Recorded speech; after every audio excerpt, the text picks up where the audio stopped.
Franchise development mistakes. And we're going to talk about food trucks, food trailers, those mobile businesses that are scalable and can serve an important role in franchisee lives, and why so many mobile food truck, trailer, and even mobile delivery type service businesses, where they're going wrong in the franchise development process, and how they may be franchising their business the wrong way.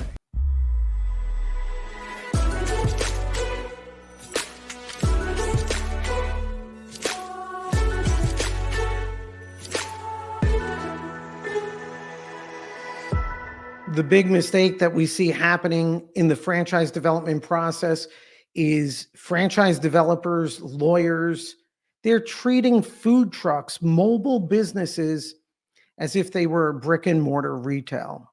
And that has an impact on so much, way beyond just the FDD itself. It creates issues on operations, item 19, and the franchise sales process.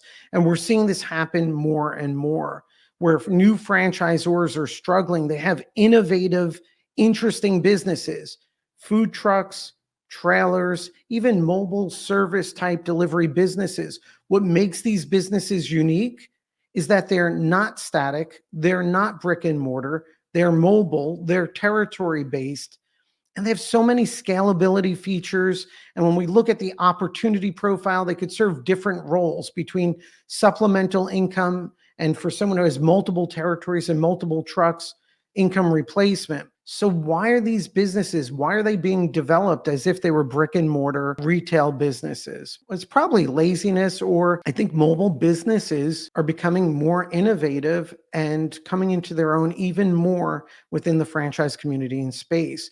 And so what happens, and it's a great franchise system, many times new franchisors look at Kona Ices and they want to replicate that model. But that's a well-established brand. It found its unique positioning long ago, and that's probably not the model you should be following as a new food truck or trailer franchisor. And why? Well, like Kona Ices and traditional franchising, it's really set up almost as if it were brick and mortar, even though it's a truck, right? You sign one franchise agreement, you get one territory, you operate one truck. And it's worked well for them, and I think that's great. But for you, a new franchisor, an emerging franchisor, we want to compete in the franchise marketplace, right? We're not just competing with other food trucks, we're competing based on estimated initial investment and income profile, right? So you may be competing with more traditional home service-based businesses, other businesses that approach your estimated initial investment. And what we're finding also is food trucks, trailers, these mobile businesses are becoming more and more innovative, whether it's just introduction of app-based technology and tracking, to the point of where, a mobile food truck or trailer, not only do we have traditional sales at locations or a base location, but you also have special events, festivals, corporate accounts. So there's a lot of scalability. So why would we want to lock ourselves down as if we were a static retail business? We wouldn't. And that is the franchise development mistake that we're seeing. The way the issue approaches, or the way we interact with it, it's, hey, Charles, we worked with a franchise development company a year or two ago, and we're just finding this FDD doesn't work. And why doesn't it work? Well, a couple of things. Number one, we're finding franchisees don't want to buy just one truck or trailer. Number one, they may operate multiple within a territory. And the other point is they want adjoining territories and the ability to expand and grow, build that little network and create that income replacement type business. So that's one issue we see. The second is when we look at the item 19 financial performance representations, they're not structured the right way, right? Because you as a founder, as the original franchisor, you may be operating multiple trucks in multiple territories. You're really operating without territorial restriction. And so how do you take that data, cultivate it, and put it in your FDD where it's representative, it's legal, and you can use the data to sell franchises? Well, we see mistakes being made there. Other issues, there's no territory safeguards and no scalability options. And we're going to talk about all these. On the radar for our discussion, where we want to focus, the mistakes we want to avoid is we want to focus on multi-territory, we want to focus on scalability, we want to focus on territory safeguards, and item 19, and I'll discuss each of these. So multi-territory, we are a mobile business, food truck, trailer, whatever the vehicle is. And we're going to be territory based, right? So when a franchisee is awarded a franchise, they're going to be granted a territory and they're going to operate their truck or trailer or vehicle in that territory. Well, at the outset, certainly it's to our advantage. If I'm a good franchisee and I come to you and say, hey, in my territory, can I operate multiple vehicles? Because one, I may operate at a base location and the other I may make available for special events. And your answer is going to be, of course. I think that's exactly what we're going to want to see. Shockingly, so many new FDDs and the franchise development process don't have this built in. And not only is it not built into the legal documents in the FDD, it's not built into the franchise sales process and the franchise sales website. And it sounds so basic, but we see it often. So this is on the multi-territory front. The other issue that comes up, and this gets a little technical, could sound a little boring, but I promise you it's so critically important. We'll see a franchisor, let's just say it's a food truck or a trailer, mobile trailer, and their FDD, their franchise offering is you sign one franchise agreement, you operate one truck or trailer in one territory. So it's one franchise agreement, one territory. Let's say the territory is 150,000 people, 200,000 people, whatever the number is. Well, what's going to happen in the franchise sales process is you're going to have franchisees. If I'm looking at territory A, I'm also going to say, hey, look, territory B is strategically attached. I'd also like territory B. And your response is, sure, Charles, we'll sell you both. But under the structures that we're seeing now, if you're set up like a traditional retail business, what's happening is you're requiring me to sign two separate franchise agreements. One franchise agreement for territory A, one franchise agreement for territory B. But I'm really operating A and B together. I'm going to start with my first truck, and then I'm going to ask for some time before developing my second truck in territory B. And so why isn't your franchise offering already set up to accommodate this? It should be. It's a big mistake if it isn't, and we see it happening very often.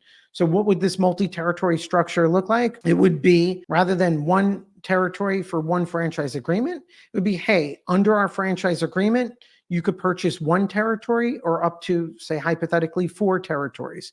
And the fee goes up. If you buy one territory, our initial franchise fee is, say, $35,000. If you buy 2 territories, say it's $55,000, and up to 4. Now, what does this allow us to do? Number one, our agreements are going to anticipate this, right?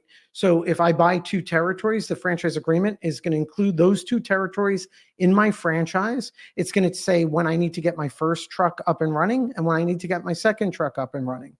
And also there's other mechanisms we could put into place, and I'll talk about those. So that's the multi-territory offering we want to focus on. And how does that impact scalability? Well, number one, as a franchise buyer, I can now scale and buy multiple territories and operate as a singular franchise business, which gets the other point. If I have territories A and B or A, B, and C, I'm not maintaining separate books and records for every territory. I may not even be buying, if I buy 3 territories, I may only be operating 2 trucks, or I may be operating 6 trucks. The point is, I'm going to be operating all 3 territories as one singular franchise business.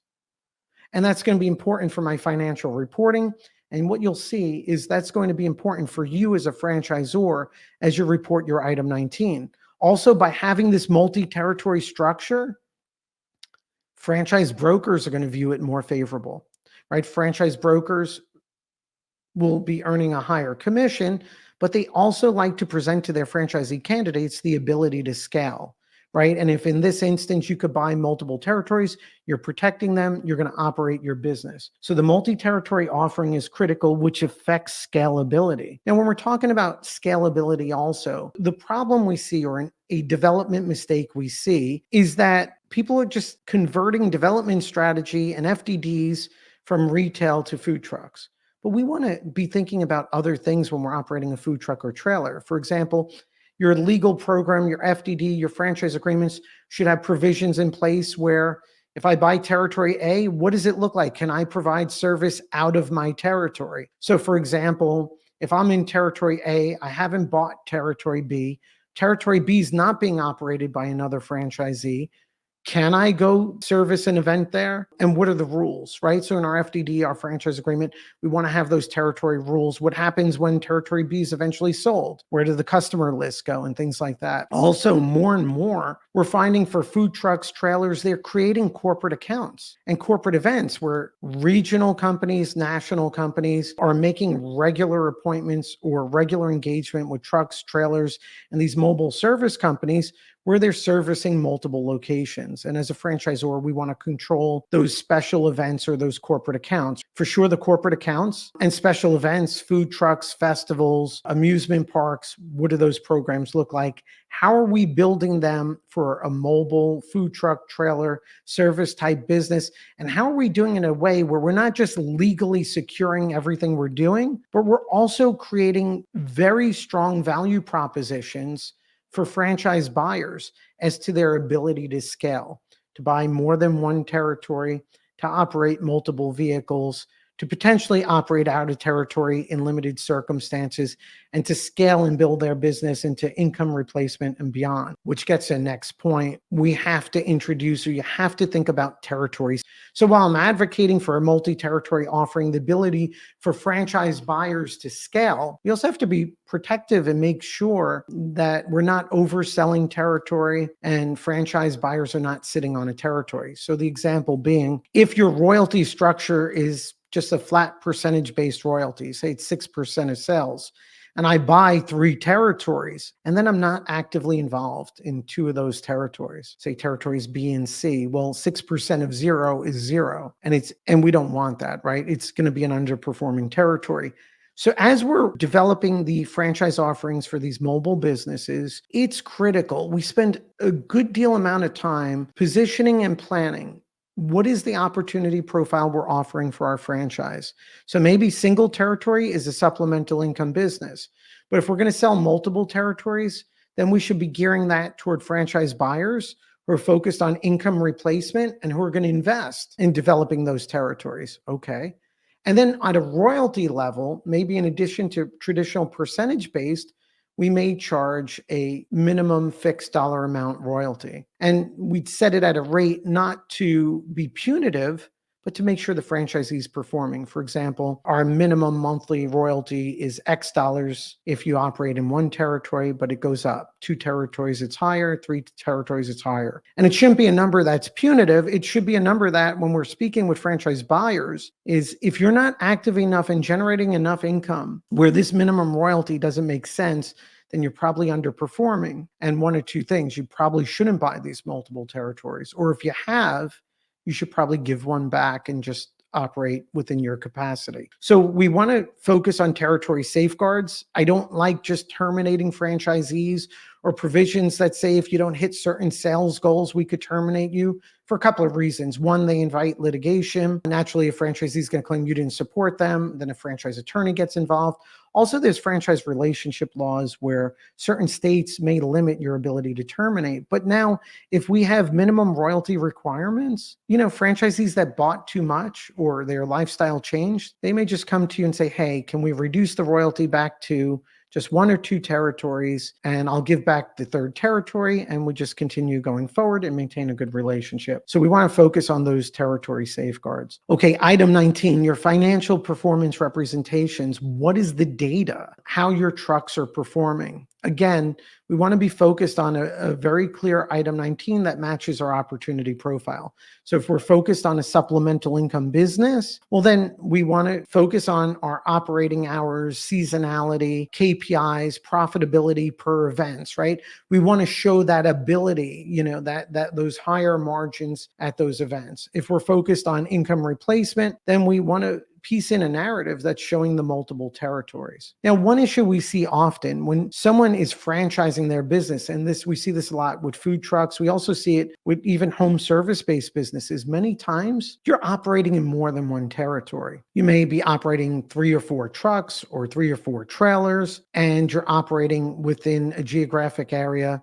Even though you're not saturating the area, that's probably the equivalent of 2 or 3 territories. And the problem we see is these new franchisors come in, their franchise agreement, back to my earlier point, which is they're offering 1 franchise agreement for 1 territory. Okay. So as a franchise buyer, I could buy under one agreement, one territory. But your item 19 is giving me the data for your corporate outlet in aggregate where you're operating multiple trucks in multiple territories. And the legal issue or risk there becomes that your item 19 may not be adequately representative, may be inviting litigation risk, and more important, it's not going to tell an accurate story. But if you have a multi-territory offering, well, and you're operating in three territories, well, that is representative because your franchise buyer could also do that. So, where do we go from here? If you're a mobile business, a food truck, a trailer, or one of these newer businesses where it's like mobile delivery or mobile service type, let's be strategic. Let's treat your business the way it should be treated, which is a scalable business, supplemental income, income replacement, innovative potentially, but certainly innovative in the ability to impact franchisee lives, whether it's just events or on a mobile basis, right? Now, let's take that viewpoint and make sure your franchise development process, your FDD, your franchise sales website, they all align. So we're a mobile business, single territory for supplemental income franchisees, multi-territory offerings, so showing and demonstrating the ability to build income replacement, also demonstrating to brokers the ability to fit what their franchise buyers may be looking for, which is expansion options, territory safeguards, how we introduce minimum royalties and other structures, and item 19, financial performance representations. Let's be thinking ahead. You're going to have franchisees that just buy one territory and one truck, and they're just supplemental income. But over time, you're going to have those franchisees that are high performance, multiple trucks, multiple territories. And when you have a conversation with your lawyer about item 19, and your lawyer says, well, we need to report each territory separately, and we don't have that data, well, that's a mistake we could have avoided. It should be a multi-territory offering. I'd focus on these things because we're seeing it happen more and more. Always glad if you reach out, always glad to have a conversation on these points.